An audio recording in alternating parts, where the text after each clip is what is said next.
After preaching Vedanta in America, Swami Ramtirth arrived in Japan on a pilgrimage. His fame had already reached Japan, so he was given a grand welcome in Japan. Every day in Japan, he visited different places and gave lectures.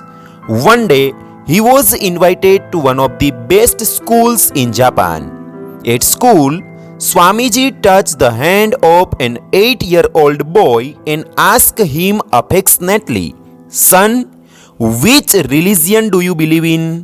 The child replied, "I believe in Buddhism." Swamiji asked, "What do you think about Buddha?" The child says, "Buddha is God."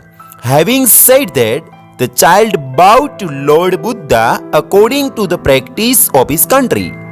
Swamiji again asked the student, "Son, tell me now, what do you know about Confucius?" The student immediately replied, "Swamiji, Confucius was the greatest saint in the world." Saying so, the child closed their eyes and paid homage to Confucius.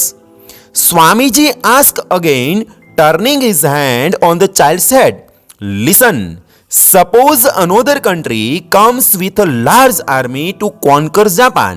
And what would you do if the commander of that army was Buddha or Confucius?" Hearing this, the child's face turned red with anger, and the child immediately let go of Swamiji's hand, got eye to eye, and spoke enthusiastically, "I will not hesitate to kill them." Swamiji's eyes got wet on hearing such enthusiastic talk of the child. They embraced the child and said, "Well done, son. No one can ever enslave a country whose children are such patriots, and no one can stop its progress. Son, I was testing your patriotism and you have succeeded." Moral of the story: patriotism is something to be swallowed.